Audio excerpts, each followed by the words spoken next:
There's an energy in the air that is visceral. You can feel it, and particularly in very spiritual places. It just started waking up that maybe there's more out there than I had decided, and that maybe whatever is out there can provide some nurturing and some wisdom for me.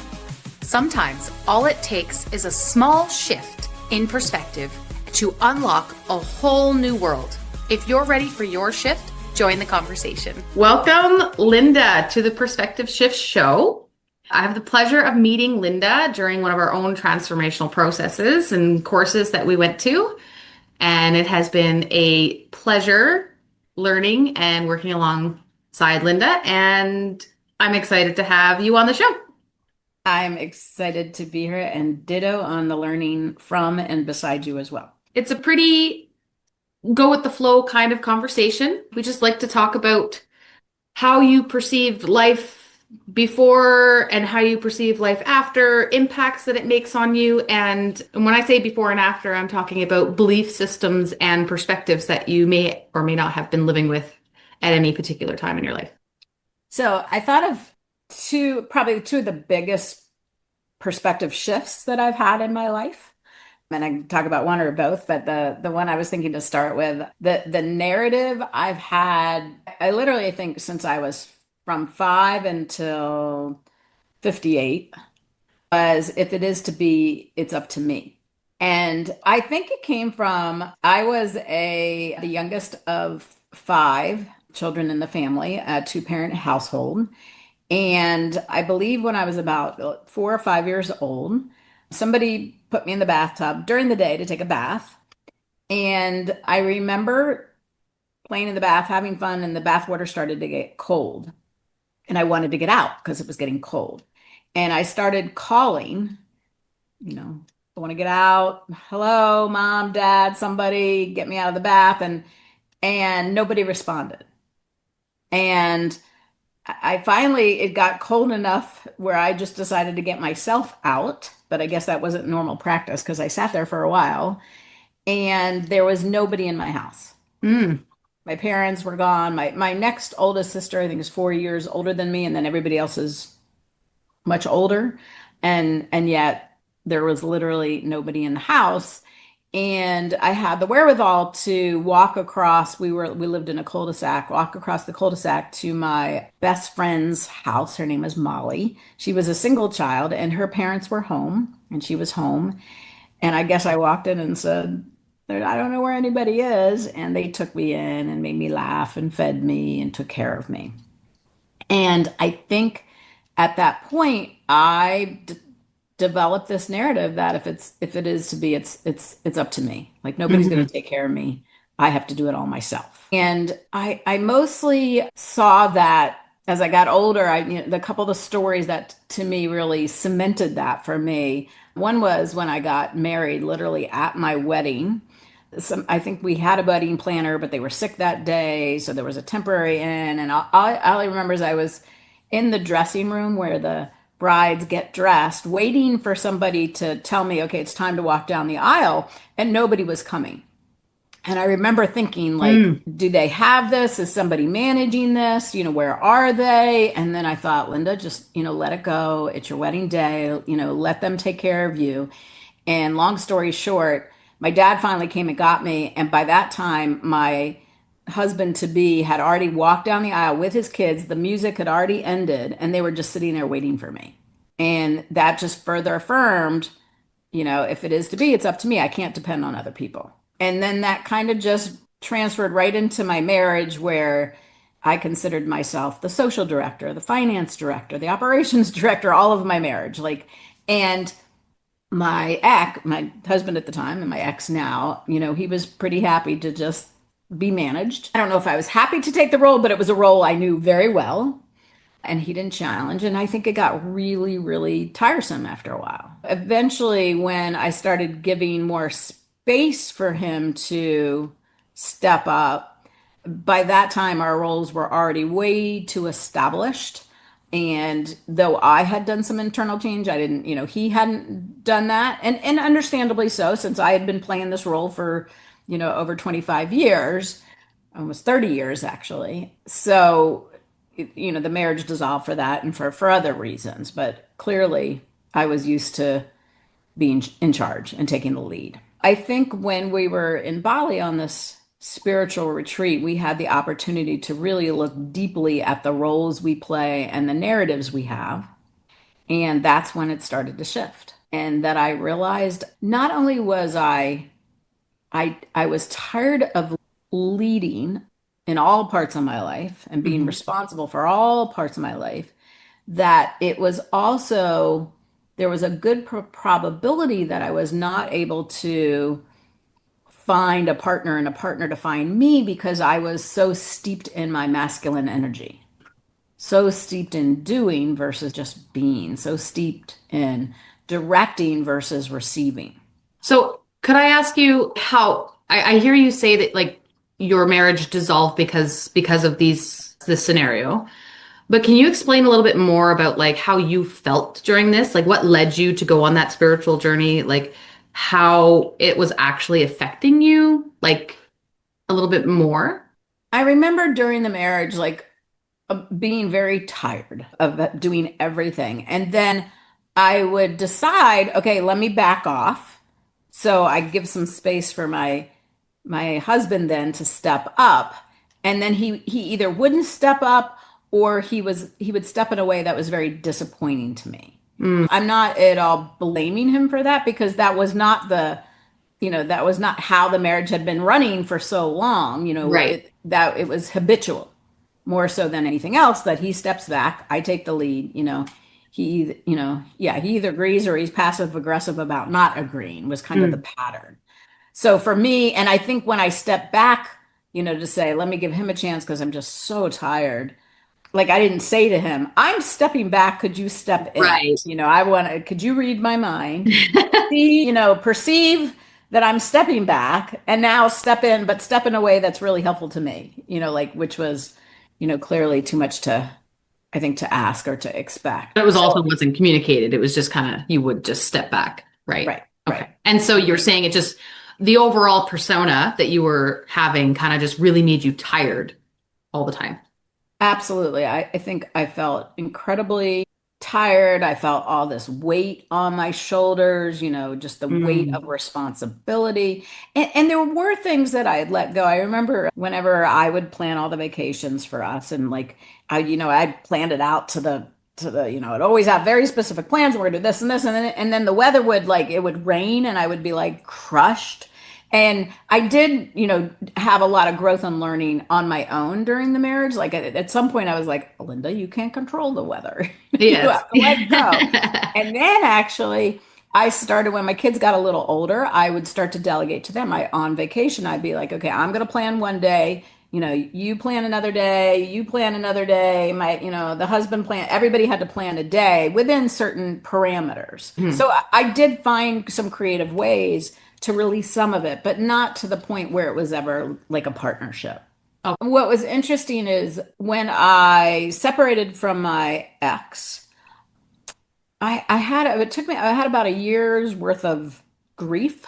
Mm. And I think it was grief for who I was and what was missing from me, that I could have been in a sense, grief for the amount of work I did in it and my inability to relax and receive. It wasn't grief for I'm missing him, Mm. but more like what am I missing in life and what is the lack of, where the growth got stymied because I had all these narratives that weren't challenged in my Okay. relationship.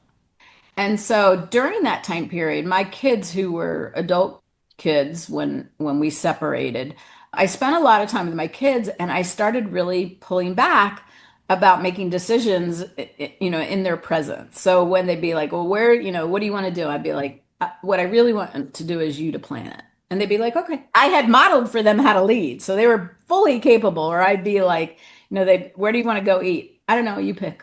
Hmm. And then literally we would get to the restaurant. "What do you want to eat?" "I want you to order. I've been ordering for you for 30 years." And they would, and they knew what I wanted. And it's been like that for the past, 5 years or so they have really stepped up where we go on vacations now, and my only responsibility is the credit card. And everything else pretty, they do the planning, where do we want to stay? I mean, obviously with my input if I want to, So it but sounds like you're allowing others to do the leading and you're just receiving. But what exactly is that shift that's allowing that to happen? so I think the shift is in particular, well, there's two shifts. One is it's so refreshing to be led. Mm. The other place this really shows up is in salsa dancing. So Ah. I recently took up salsa dancing about a year, I guess I've been dancing or so, and chose to be the lead. And I tried this before with my ex, but I was always trying to back lead with him. Like, Mm. hey, can you do another step? I'm bored of this step. Do something else. Da, da, da, da, da, da, da. Whereas this time I decided I'm going to fully let myself be led. And it's like I turned off that part of my brain that says if it is to be, it's up to me, and just and just like leave me. And it's been fabulous. Mm. And it's funny because there's a thought system that if to be a really great salsa dancer, you need to learn how to follow and lead. And Mhm. I've just decided I'm not going to do that. I don't want to turn that part of my brain back on. Mm. And it's really interesting because you have to really, as a follower, be super sensitive to where it is, the lead is going, and the Okay. subtle shifts they have in their breath and their movements and their hands and their touch, and so I just have to have like all my receptivity nerve Engaged. endings open and engaged. Yeah. That's really interesting that you point that out when it comes to salsa dancing and the perceptions and like you said, the receptivity available. And that's a really good analogy for like soul work. Mhm. Because in soul work, or some people call it faith, you don't know, and maybe you don't know what the steps are going to be, but you have to have that full receptivity. And so that analogy is so fitting for life in general.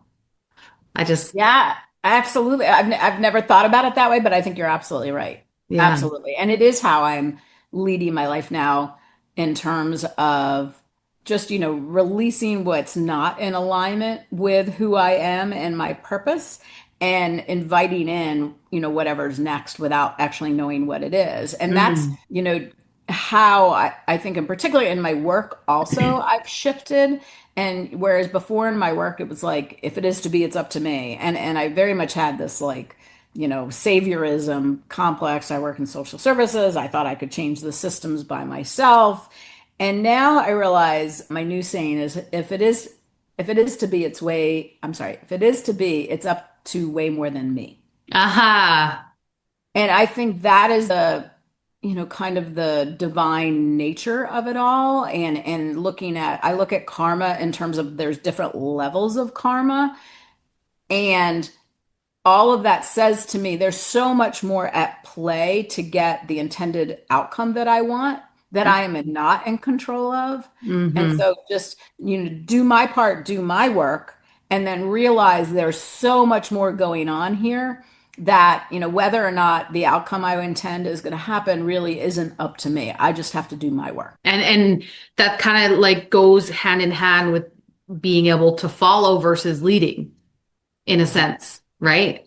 Yeah, but following a bigger power or the universe Yeah. or energy, whatever you want to call it. Absolutely. It is Yeah. following that. And then looking at it that, I'm really just a conduit for whatever it is that's bigger than us all. Yeah.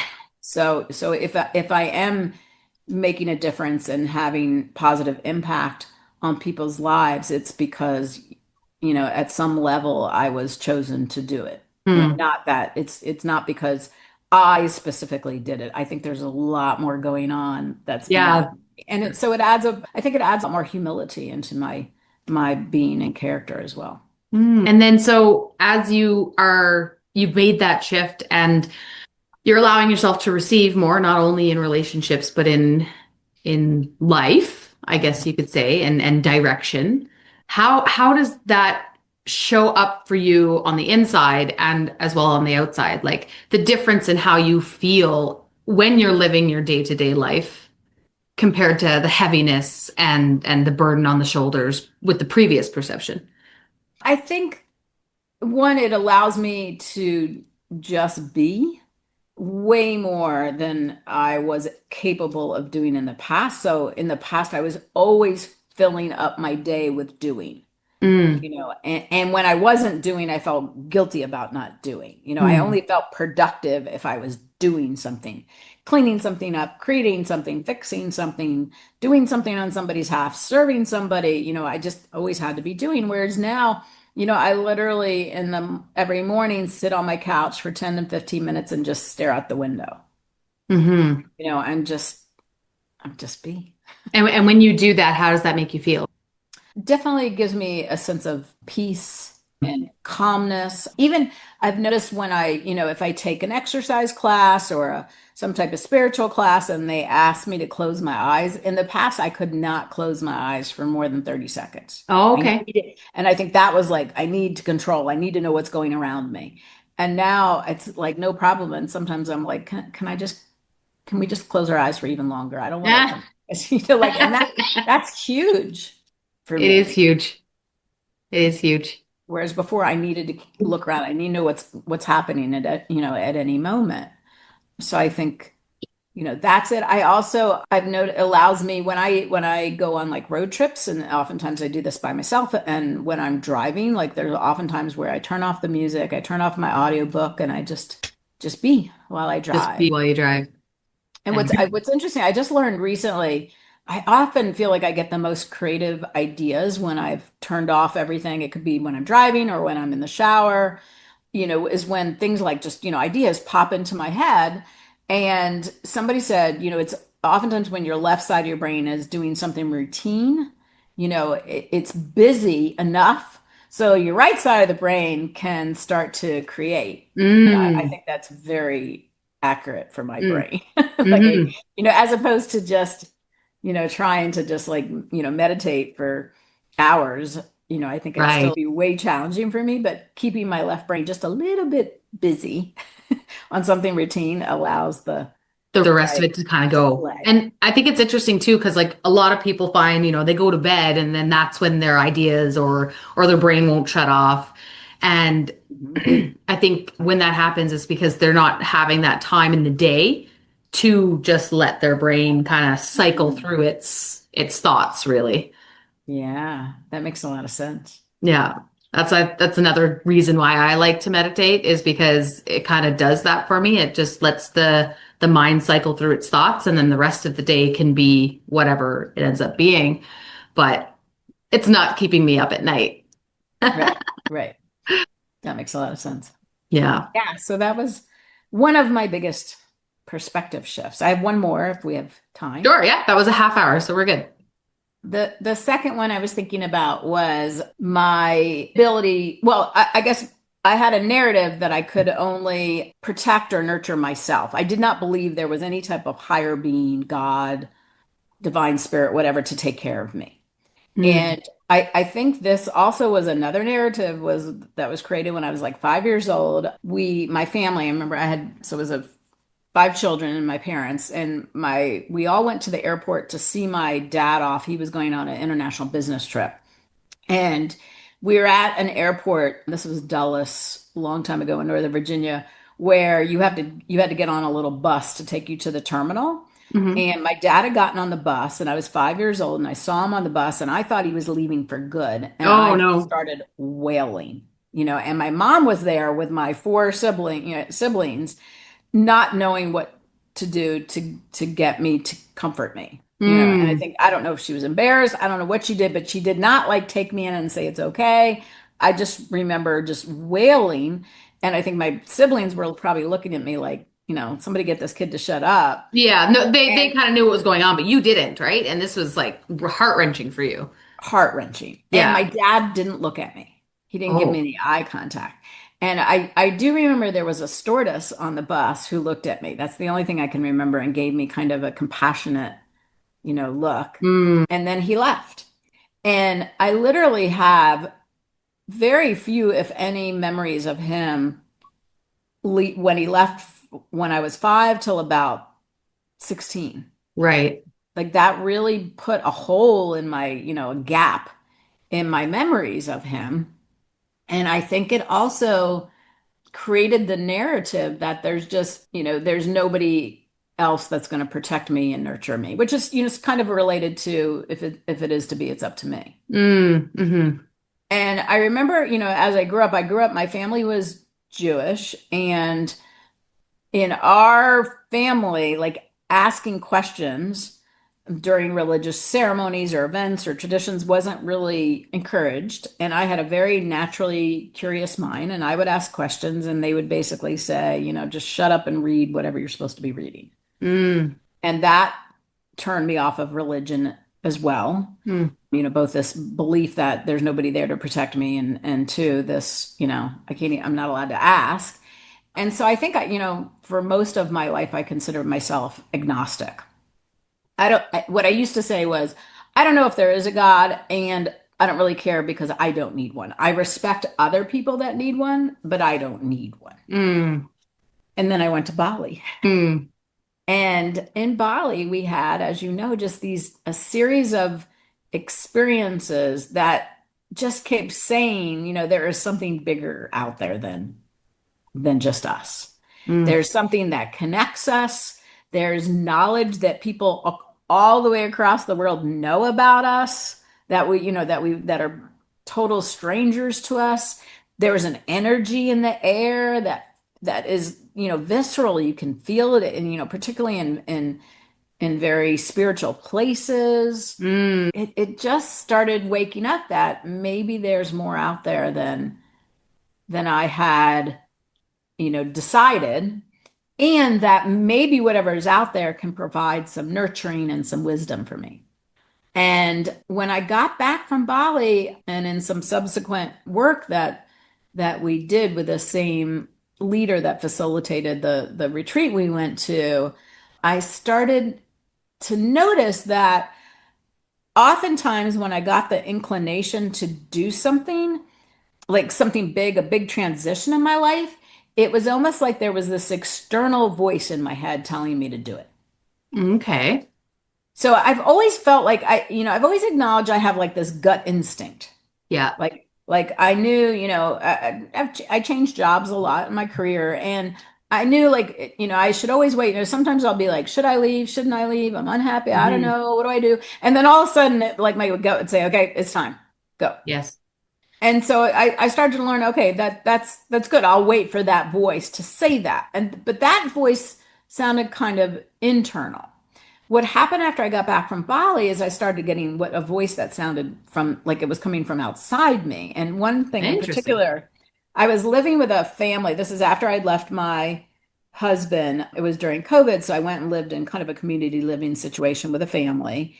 And when I got back from Bali, there was a voice that said to me, "It's time to move, and you need to find a place with a view." Well, I kind of understood the time to move because that made sense to me. It was time to go be independent. But the view part, I've never lived anywhere where I had a view, and I didn't know why I needed a view, Right. and I just decided to listen to the voice. So I told my roommates, "Hey, I'm going to be moving." This was like February, and they're like, "Oh, when are you going to be moving?" And I was like, "Oh, probably in spring sometime. I'll start to, look now, but what, I'm sure it'll take a while." And they were like, "Okay." And I was like, "I think I'm going to look for a place with a view." And they were like, "Oh, okay." So I live in Baltimore, and Baltimore is a coastal city. So I went down to the area that is close to the water, and I looked at a couple places, but nothing really sparked me. Yeah. So I just kept going. This is all on the weekend after I told them that following weekend that I was going to leave. And the last apartment I visited, I was looking for a two-bedroom. The leasing agent said, I know you haven't really liked the two bedrooms. We do have a one bedroom. Would you be interested in seeing that? And I was like, I don't know, really want a two bedroom, but okay, I'll just look. Well, I walked into this place. It's like angels singing, It was like, oh, it had the most incredible view I've ever seen. Like it overlooks the water. I see these big ships. I have the Domino sugar manufacturing plant across the water from me, and I can see them, the tugboats bringing in these large barges to dump sugar. It's this whole industry going on outside my window. And I also am facing east, so I get to see the sunrise every morning. Mm. And it just sang to me. And I went back to my roommates. I was like, actually, I want to move by the end of this month. And one of the things that was so interesting is the one bedroom, it had a half bath in addition to a full bath off the master bedroom. And I was like, well, I don't really need a half bath. What do I need that for? And then, months later, I took some training to be a coach. And then I was like inviting people into the space Mm. who would get totally lost in the view in such a positive, cathartic way. So then I was like, oh, this view isn't just for me. Mm. It's for Yeah. these people that, I'm here to help be this conduit for them to find their purpose and look at their narratives and their perspective shifts. And then I was like, oh, now I know I have a half bath too, so they don't have Yeah. to go tramping through my bedroom to use the restroom. Like it just all made sense. And I really Once you accepted it and continued with it, right? Then you could see where it made sense. But when you were totally at first, it's like, why, right? right. It was Yeah. absolutely why. And Yeah. it all right. And to me the key was just obeying that voice. Mm. When the voice said, you need to leave, you need your own place, you need a view. I was like, okay, I don't know why, but all right, I'll Yeah. start looking. Follow, right? And Follow what and I've noticed since then, yeah. just follow, exactly, follow. What I've noticed since then is, and I took a class in this over the summer, is that there's, I feel for me, there's three levels to what my spirituality now, or how I connect into my spirituality. There's like my gut instinct, like Hmm. what I would call my innate intelligence, what I already know when I'm not listening to, all this happening up here, but listening to my heart. Hmm.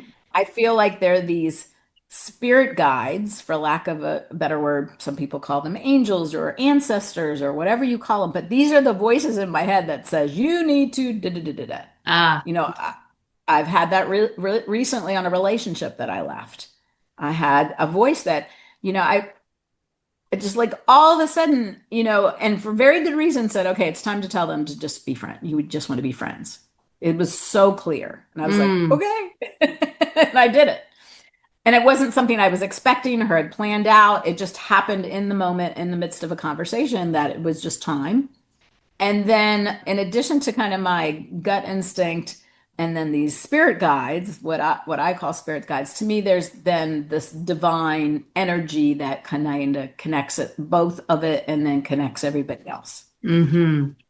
And to me, that produces kind of the synchronicities that sometimes we find ourselves in when we listen, to those all those voices. Hmm. And Hmm. that's a huge perspective shift from going to From I was just gonna say that, like right. to really embody that spirituality versus like the amount of years that you didn't have anything that you would, I guess you could say, lean into or follow, right? And so in a matter of what, 3 years, you were saying, I think? Less than that too. I think it's been two Yeah, years. less than 2 years, and to really embody that. And what do, can you explain a little bit more about like what that actually does for you in your day to day? And I think you mentioned it a little bit on the other perspective, kind of gives you a little bit more peace. But when you're fully embodying this practice and way of being, what does that do for you on a daily basis?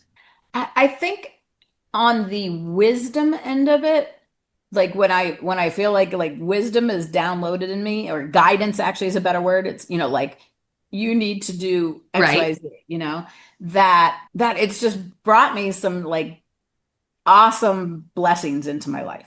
Mm, Listening to that, like, moving to this apartment, knowing it was time to release a friendship, having the voice of that, so because to me, by releasing that, it opens me up to whatever's supposed to be there next. mm, I think the other part that it can do, and this is where I feel like I'm still learning, mm-hmm, is the nurturing part.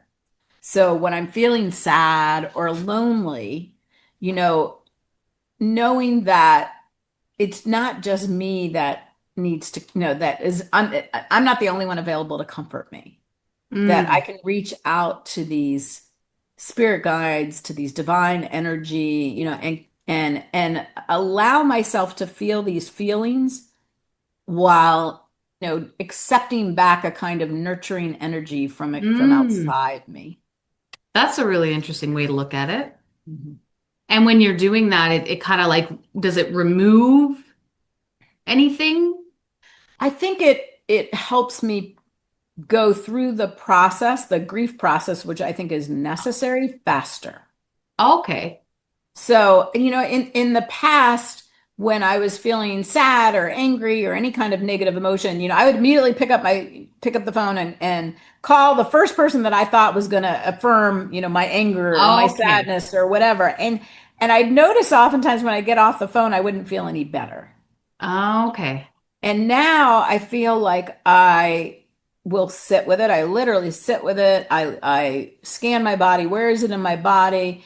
I release it and then I just allow energy, positive energy to pour into me. And I feel like that's the part that's coming from outside of me. That's part of the divine energy that I can connect with to, to feel, to heal, I guess we Okay. could say. And that sounds like another shift in and of itself, the ability to acknowledge sensations, right? Like you were saying, when you would feel any kind of associated negative sensation, you would call somebody and be like, maybe you would bitch about it or, talk about what the projection was, like what were you mad at, what was making you angry, and all that stuff.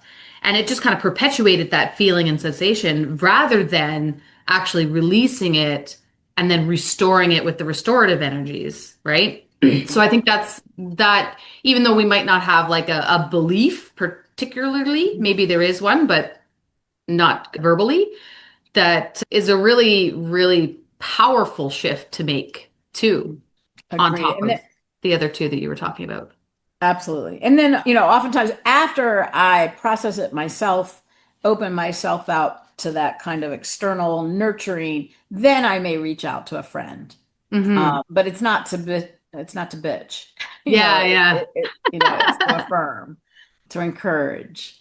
Yeah, it's something recently I recently got rejected for a particular program I was excited to get into, and it's this is the third time I was rejected for it, the third year, and I was really sad and disappointed and kind of went through the process that I just shared with you. And within 24 hours, it just felt like I really was able to see, this program is clearly not the right path for me. Mm. I don't know what the path is, but after getting rejected, three times and I went through the sadness.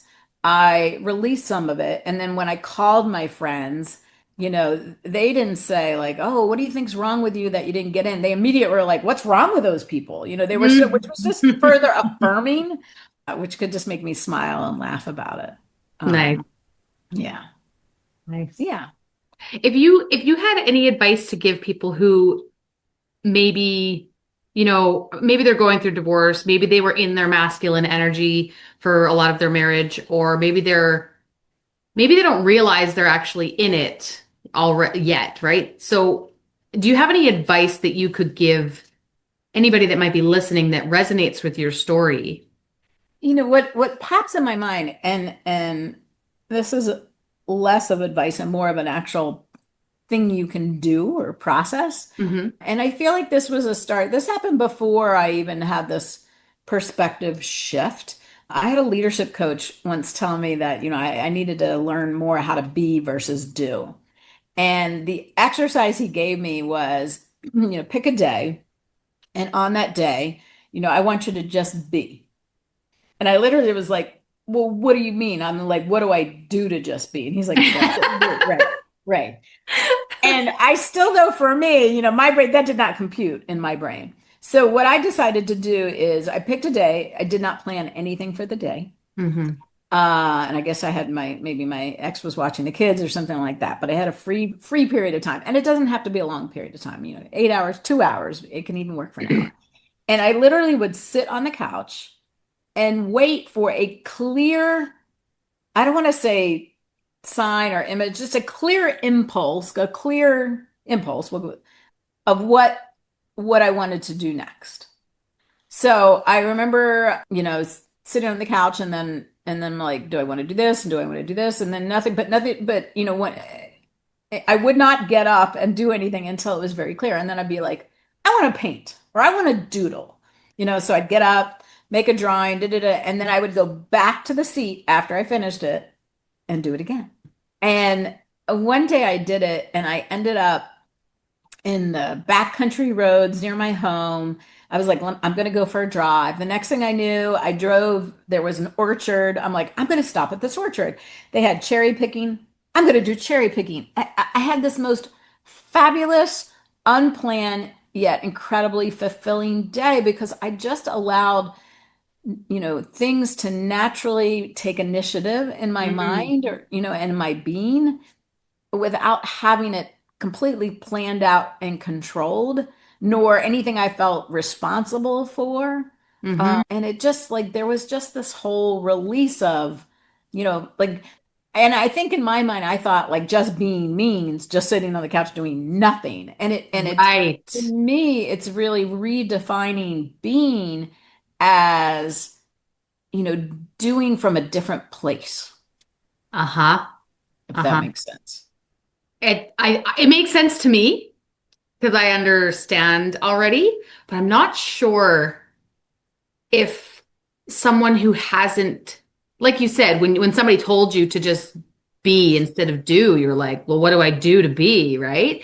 And so I'm not sure, like, how does that how do you articulate that to somebody who might not have an understanding? Is there even an articulation that can be had?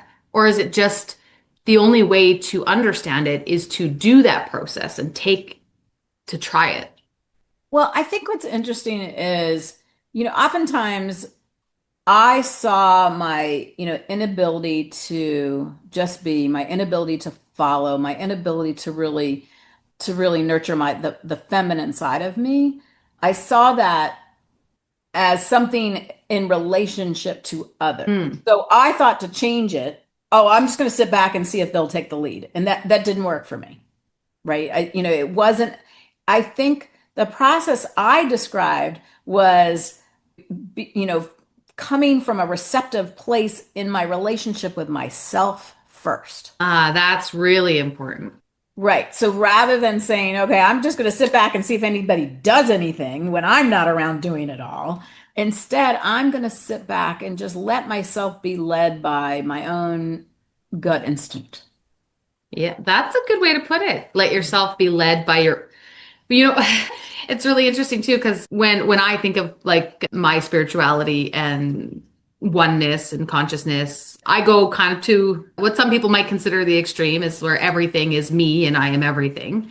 Mhm. And so when you're in that state of allowing yourself to be led and receive, it's you're essentially like anything that like you said that impulse to Mhm. do or to go see something like though you're allowing yourself to give to yourself for Mhm. you to go and then take action on it. I don't know if that made sense. Yeah, I think another way to do it, if you feel like your gut instinct isn't as strong to do that process, another way is to like take a class in something you don't know how to do. Mm, But take it by yourself with nobody so the ability to be a novice, and to have the humility of trying something new. There's not pressure on you to do it, hmm. but just, take it from the point of I'm just going to allow myself to be led and have fun. There you go. That's another step that you could take if you're not quite sure what being is versus doing. That's a good way too.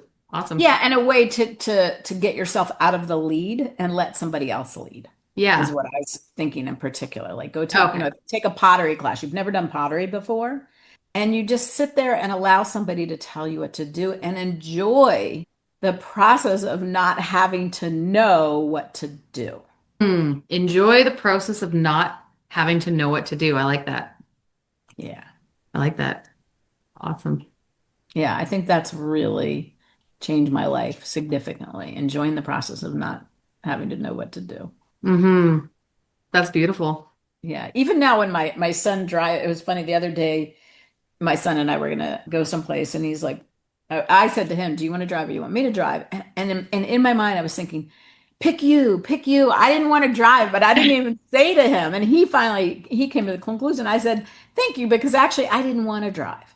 And I Mm. realized while he was driving just how relaxing it is not to have to be the one following the GPS, figuring out what to go, watching the light, just sitting and getting to stare out the window. It's Mm-hmm. just quite lovely. And Mm-hmm. in the past, my ex would often drive, but I'd be like, "Why are you going this way? We need to get there faster. Why didn't you go this way?" Like I was still trying to direct rather than sitting back and enjoying the fact that I have nothing I have to do. Mm-hmm. Yeah. And so many times, like these little stories that you're saying, they're so relatable to the bigger picture if you just apply the same concepts. Mhm. There really isn't anything I have to do. Mm, I can just look out the window, you know? right. I love it. Is there anything else you'd like to share with anyone listening before we head off? I think I'm good. I hope that whatever I shared is helpful to whoever it may be. Awesome. Well, thank you so much for being on the show, Linda. I very much looked forward to it, and it was a great conversation. Awesome. It was lovely being here, and as always, I enjoy talking with you. Thank you.